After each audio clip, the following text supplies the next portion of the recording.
Hello, students. Welcome back to your history class. I am Mrs. Jenny Shah, and we are doing the last chapter, Paths to Modernization. In the last class, we had just learnt about the daily life of the Japanese. Now we will see how they overcome the modernity.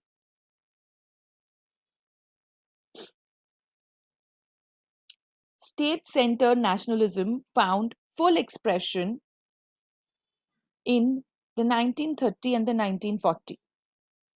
Japan launched wars to extend its empire in China and also other parts of Asia. A war that emerged into the Second World War after Japan attacked the USA at the Pearl Harbor. This period saw greater controls on the society, the repression and the imprisonment of the dissidents, as well as the formation of the patriotic societies. Many of them were women's organizations to support the war.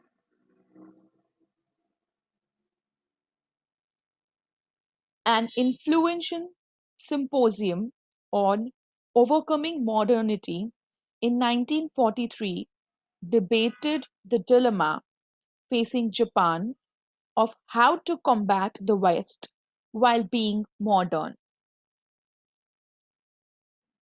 A musician, Murai Saburo, he was also a composer.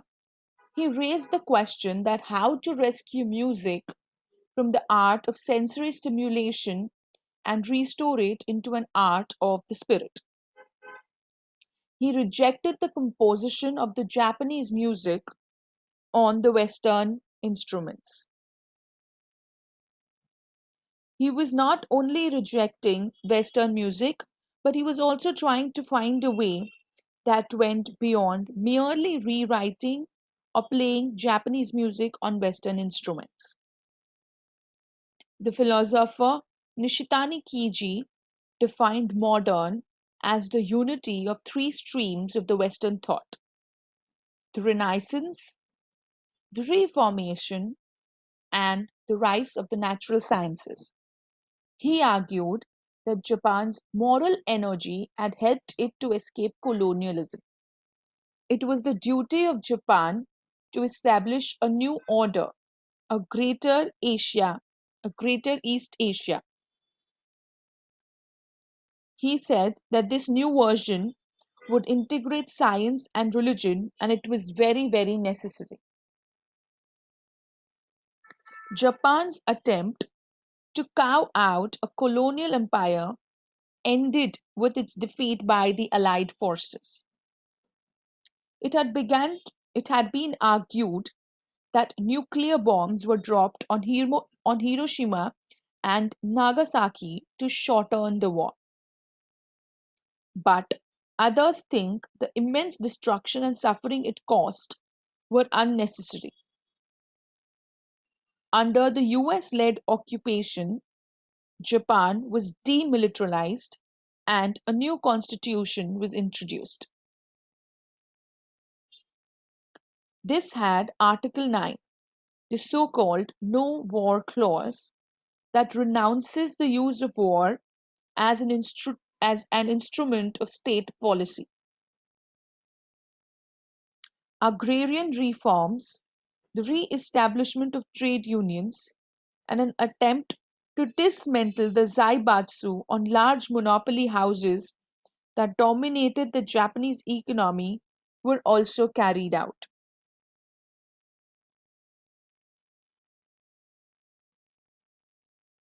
Political parties were revived, and the first post war elections were held in 1946, where women voted for the very first time.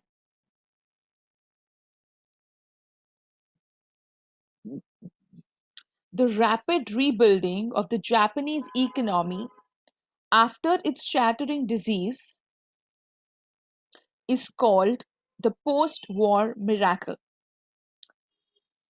It was firmly rooted in its long history. The constitution was democratized. The Japanese had a historic tradition of popular struggles and intellectual engagement with how to broaden political participation. The social cohesion of the pre war years was strengthened, allowing for a close working of the government, bureaucracy, as well as the industry too. US support, as well as the demand by the Korean and the Vietnamese wars, also helped the Japanese economy. In 1946, the Olympics Games were held in Tokyo, and this marked a symbolical coming to age. It marked the re emergence of Japan. Similarly, the Shinkansen high speed rail networks or bullet trains that started in 1964 ran 200 miles per hour. Today it is 300 miles. They came to represent the ability of the Japanese to use advanced technologies to produce better and cheaper goods. In the 1960s, we saw the growth of the civil society movements as industrialization was being pushed with utter disregard to its ill effects on health and environment.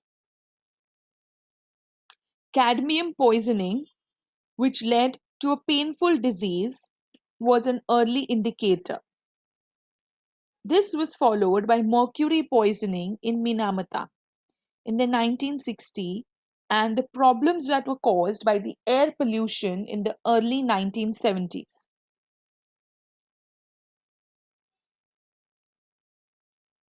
Grassroots pressure groups began to demand recognition of these problems as well as compensation for the victims. Government action and new legal regulations helped to improve these conditions. From the mid 1980s, there has been an increasing decline in interest in the environmental issues as Japan has enacted some of the strictest environmental controls in the world.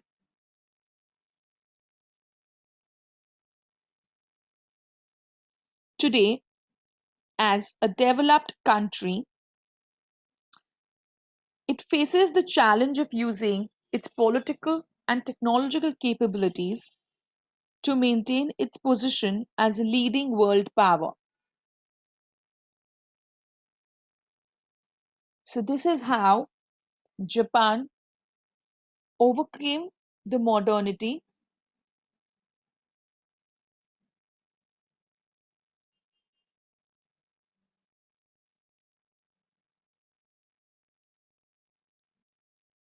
and re emerged as a global economic power. Now, we'll talk about China.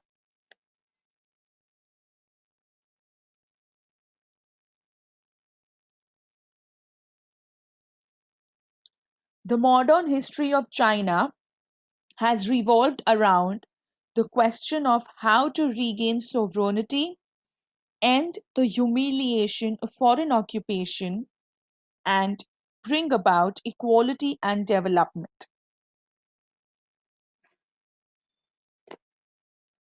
So, the modern history of China is centered around three questions. Number one, how to regain the sovereignty, how to end the humiliation of foreign occupation, and how to bring equality and development.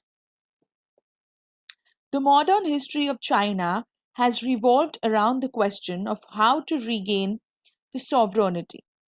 Chinese debates were marked by the views of three groups. Number one, the early reformers such as Kang Yui or Liang Qishao. They tried to use the traditional ideas in new and different ways to meet the challenges that were posed by the West. The second group was the Republican revolutionaries, such as Sun Yat-sen. He was the first president of the republic, and they were inspired by the ideas of Japan and the West. And lastly, the third one, the Communist Party of China, CCP. It wanted to end age old inequalities and drive out the foreigners. The beginning of modern China can be traced back to its first encounter with the West in the 16th century and the 17th century, when Jesuit missionaries introduced Western sciences such as astronomy and mathematics.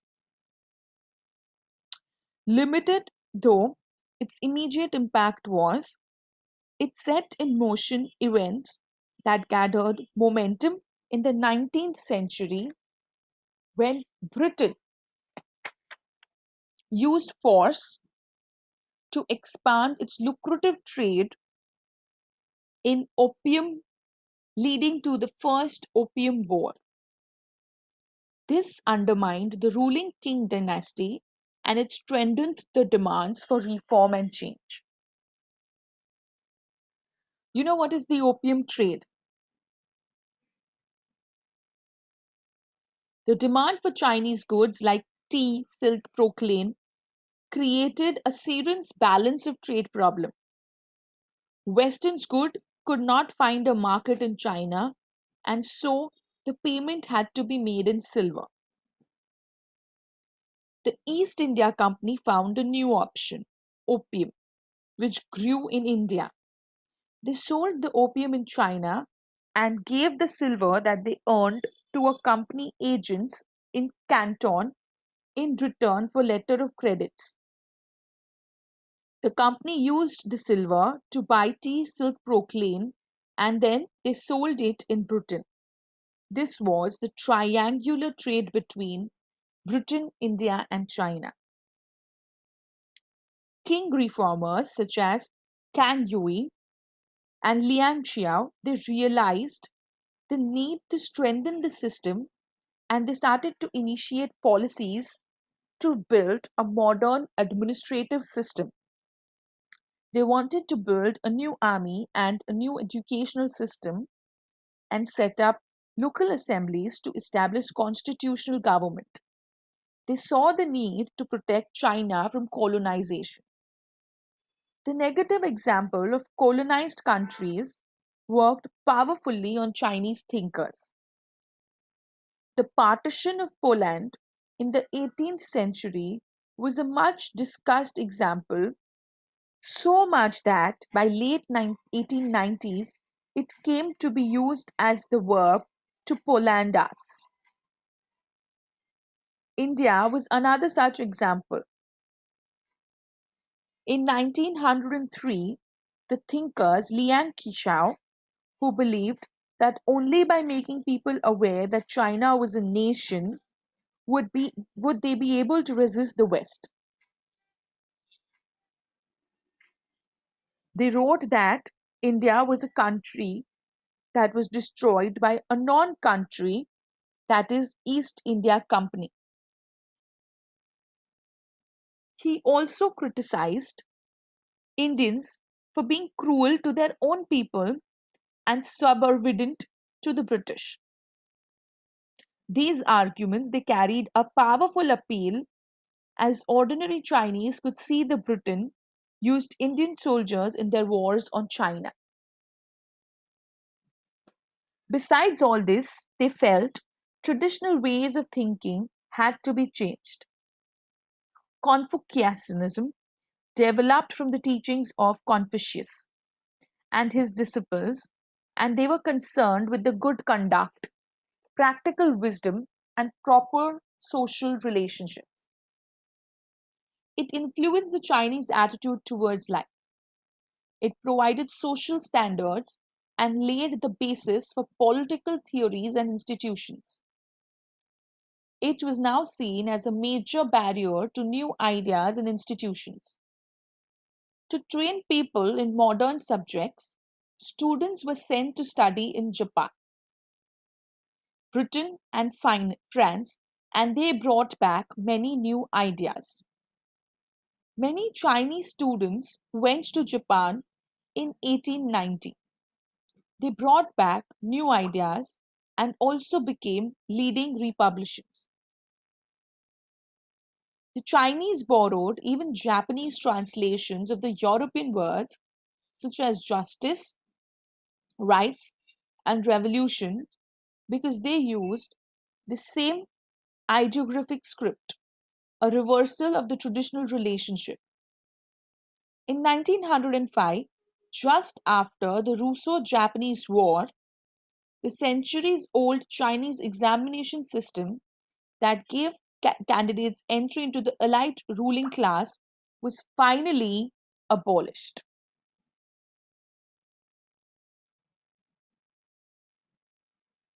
Now we'll read about establishing the Republican. The Manchu Empire was overthrown and a republic was established in 1911 under Sun Yat sen. He was unanimously regarded as the founder of modern China.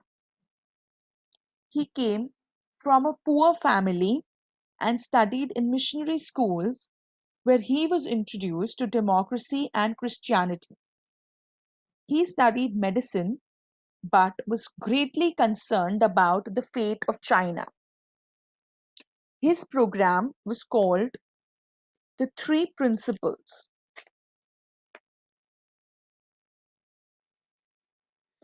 The three principles were, this is Dr. Sun Yat sen.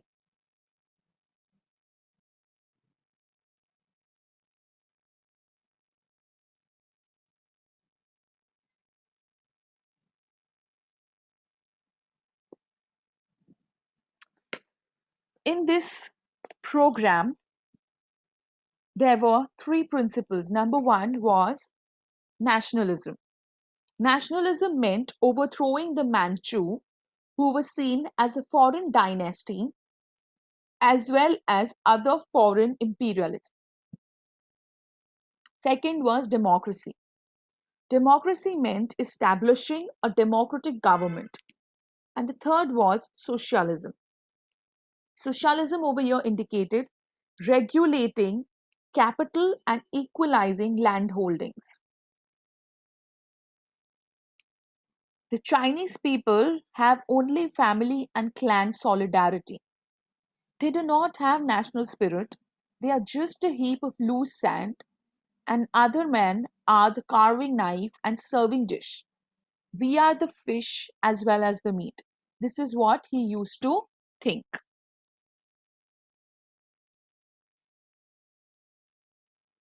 The social and the political situation started to become unstable and it remained unstable. On 4th May,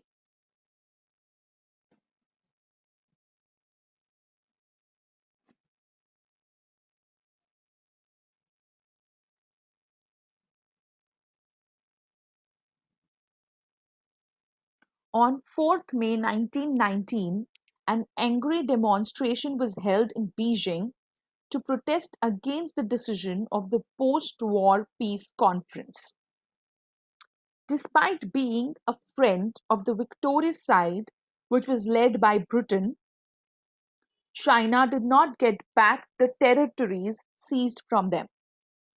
So the protest soon turned into a movement. It galvanized a whole generation to attack tradition and to call for saving China through modern science, democracy, and nationalism. Revolutionaries called the driving out foreigners who were controlling the country's resources to remove inequalities and reduce poverty. They advocated reforms such as the use of simple language in writing, abolishing the practice of foot binding, and the subordination of women. Also, equality in marriage and economic development to end the poverty. After the Republican Revolution, the country entered a period of turmoil. The Kuomintang, that is the National People's Party, and the CCP, they emerged as major forces striving to unite the country and bring stability to them. Sun Yat-sen's ideas became the basis of the political philosophy of the Guodamang. They identified the four great needs as clothing, fooding, housing, and transportation. After the death,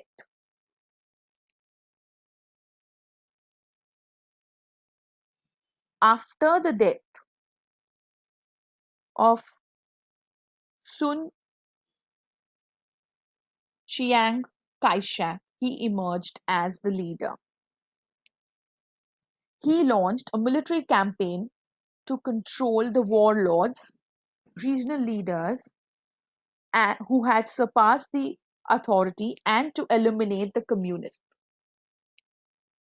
He advocated a secular and rational, this worldly convocations, but also sought to militarize the nation. The people must develop a habit and instinct for unified behavior. And so he encouraged women to cultivate the four virtues of chastity, appearance, speech, and work, and recognize their role as confined to the household.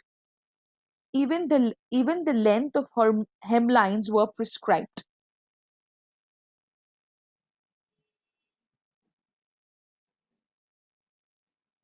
The Guomindang's social base was in the urban areas.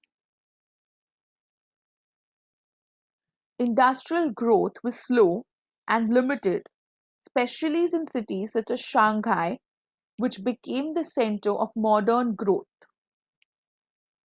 Urban workers, particularly women, earned very low wages. Working hours were long and condition of work was very, very bad. Social and cultural change helped along by the spread of schools and university.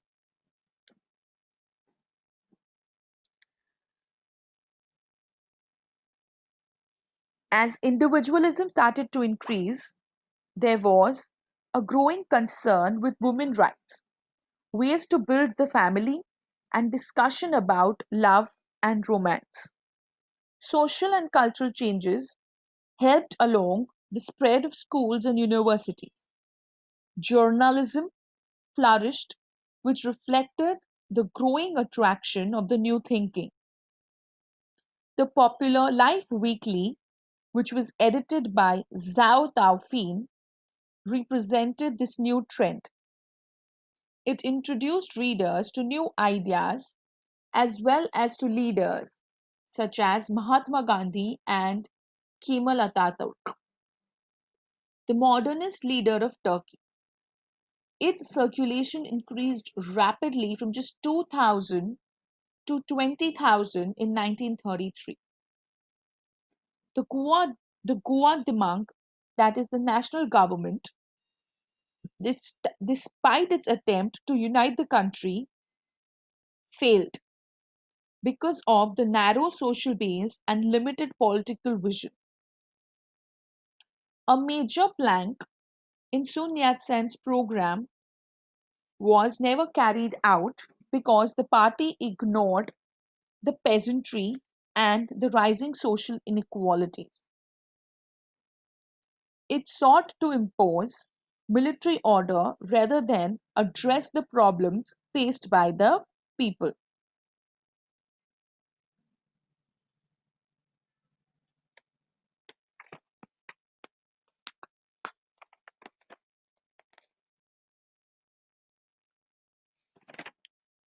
We'll talk about the rise of the Chinese Communist Party and the rest in the next class. Your homework will be to read the article, the blue box on page number 247, and write in your notebooks, how does a sense of discrimination unite the people? I repeat, how does a sense of discrimination unite the people? With this, children, I end today's class. Stay home, stay safe, take care, keep learning. Thank you.